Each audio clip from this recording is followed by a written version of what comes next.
The worst part of what will surely be the worst year of Donald Trump's life will probably occur in the House Judiciary Committee, which has jurisdiction over the impeachment process. During the congressional campaigns, Nancy Pelosi discouraged talk of impeachment, but she did not do that today when NBC's Savannah Guthrie asked her about impeachment. You've said it would be sad and divisive for the country to pursue impeachment. Are you willing to rule it out? Well, we have to wait and see what happens with the Mueller report. We shouldn't be impeaching for a political reason, and we shouldn't avoid impeachment for a political reason. So we'll just have to see how it comes.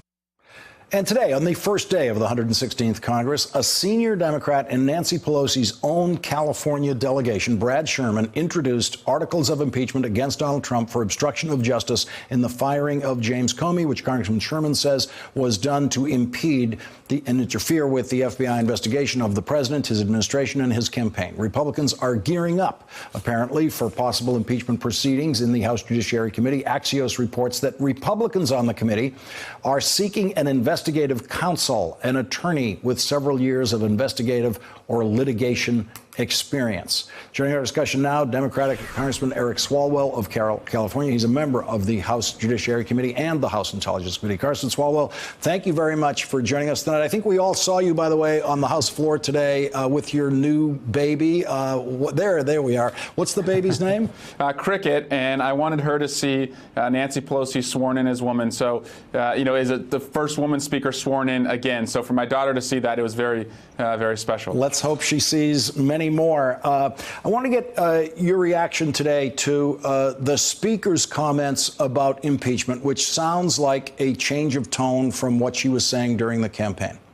Yeah, well, Donald Trump is either going to be impeached by the Congress or impeached at the ballot box. It's really a race as to which one will happen first. I think for the sake of democracy, just as Speaker Pelosi said, I'd rather see it done at the ballot box, but we're not going to shirk our responsibility and give him the presidential immunity he's enjoyed. Lawrence, also, if this was Donald Trump justice, Donald Trump would already be impeached by now because he makes wild accusations, rushes to judgment, doesn't rely on any evidence. That's not what's going to happen. We're going to look at the Mueller report. We're going to look at the Emoluments Clause. We're going to look at these other abuses of power. And if there is evidence, we're going to follow it. We're going to, run it down, put together an airtight case, and seek bipartisan buy-in. And Congressman, what do you believe are should be the central focuses of investigations of the president and his administration that you in the House are now empowered to carry out?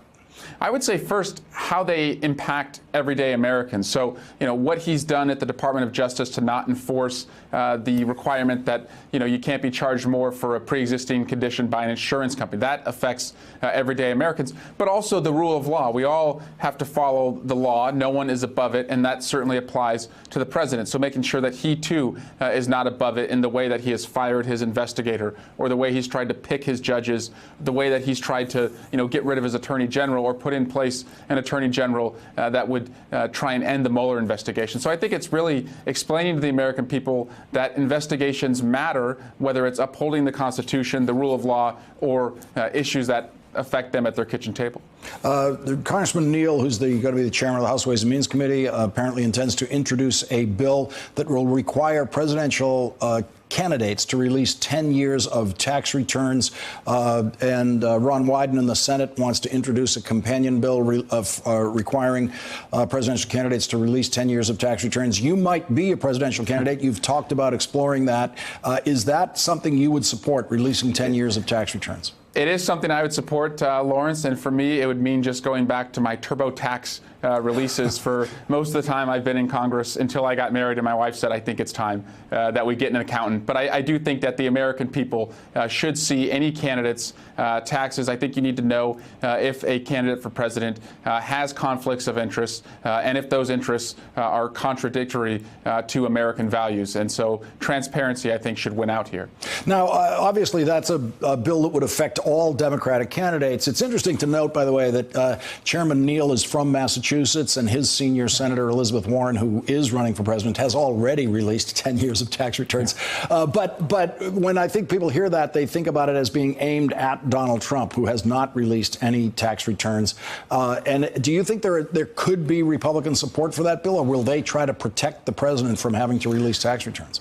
Lawrence, I'm afraid that most of them overwhelmingly will seek to protect the president, and that's disappointing. But they have gone out of their way to take out the shovels, bury all of the evidence that we've seen in many of these investigations to protect the president. And I expect that even if it was in the interest of the country, and even if it meant that multiple billionaire Democratic candidates for president would have to disclose their taxes, I think Republicans will do anything right now to shield Donald Trump from lawful investigations. Let me just get a quick word from you about the 7 Republicans who defected from the Republican position on the House floor tonight in voting to reopen the government.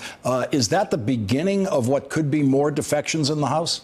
It was the right thing to do, Lawrence. It was a bipartisan vote, and it was actually a vote that had already passed 100-0 with Republican and Democratic support in the Senate. And I expect there's going to be more votes like that. And most Americans at home ask me all the time in my district, why isn't there a vote in Congress on the DREAM Act, on background checks, on infrastructure, when there's consensus among the American people? And that's because for the last 8 years, Republicans have just prevented those votes from coming forward. And so now Republican members will get an opportunity to vote on issues like this. And I think you'll see more bipartisanship in this new 116th Congress. Thanks for checking out our YouTube channel. Subscribe by clicking on the button below for more from The Last Word and the rest of MSNBC.